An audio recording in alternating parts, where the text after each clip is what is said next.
Hola a todos y todas. Vamos a hablar de la dialéctica, porque como sabemos, el método dialéctico no solo atraviesa toda la teoría de Enrique Pichon-Rivière, sino que también es una de las bases fundamentales de la técnica de grupo operativo.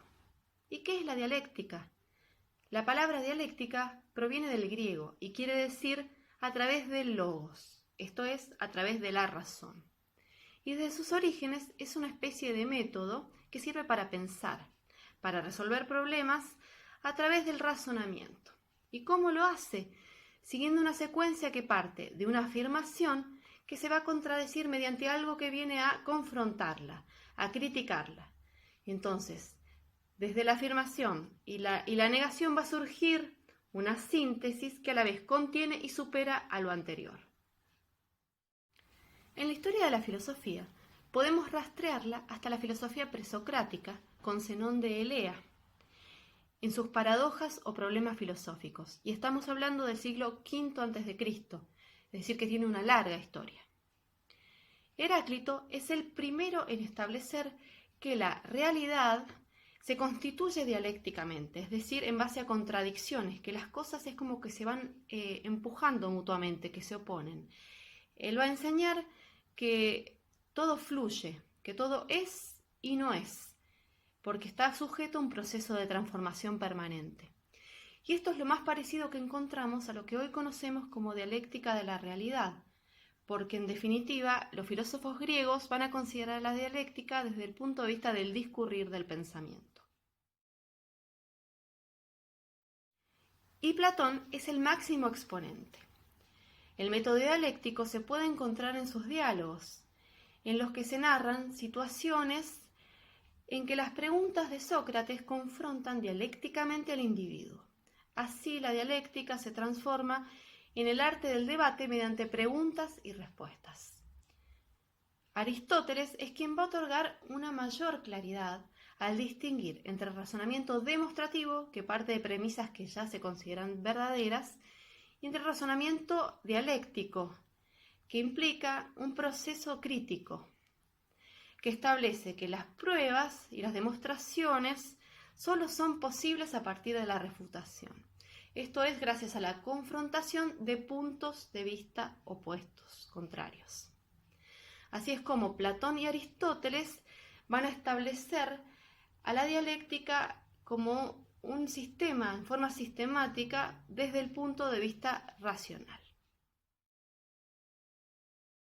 Esto va a continuar así aún en la modernidad. En la filosofía moderna, la dialéctica toma una forma no solo racional, sino incluso metafísica. Va a llegar a un plano abstracto. Esto culmina en Hegel, que la va a considerar como la forma suprema del pensamiento.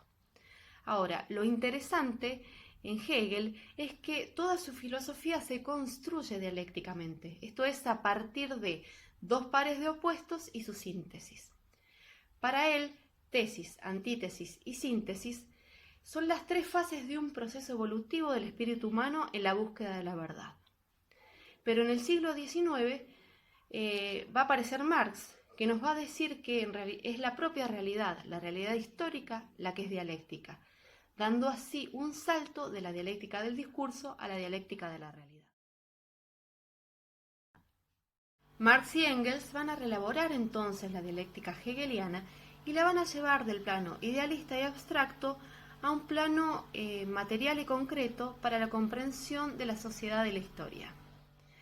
Para ellos, la marcha de la historia es afirmación, negación y negación de la negación. Esto quiere decir que, en primer término, tenemos una sociedad con una contradicción interna, que es la lucha de clases. Entonces, una clase ataca a la otra y surge de ello un proceso de revolución cuya síntesis posterior viene a ser una nueva sociedad. Y así sucesivamente. Con Marx, entonces, la síntesis se logra en el plano material y social, dando un salto que viene a ser un proceso de transformación en la praxis. Marx entonces va a utilizar la dialéctica no solo como discurso a través del método, sino que también la va a comprender en la misma realidad. Y Pichon va a basarse en esto. el materialismo histórico y dialéctico es una de las columnas fundamentales del ecro de la psicología social. De hecho, la psicología social pitchoniana tiene como objeto el desarrollo y la transformación de una relación dialéctica que se da entre la estructura social y la fantasía inconsciente del sujeto. Es una relación dialéctica entre sujeto y contexto como par dialéctico que es mutuamente modificante, mutuamente transformante y que explica el criterio de salud y enfermedad, entendidas también como una unidad y lucha de contrarios. Por eso la dialéctica puede rastrearse en los diferentes conceptos de la teoría de la conducta y de la teoría del vínculo y en la metodología y técnica de grupo operativo. Como método se aplica en el ámbito de lo grupal para tratar de comprender y operar sobre los procesos de interacción en cualquiera de los ámbitos en los que se desenvuelven los individuos. Puede ser el ámbito grupal, institucional, comunitario y social. Por eso es tan importante que podamos comprender de qué se trata la dialéctica. Y hasta aquí hemos llegado con este recorrido que hemos hecho a través de la historia de la filosofía. Muchas gracias por acompañarme.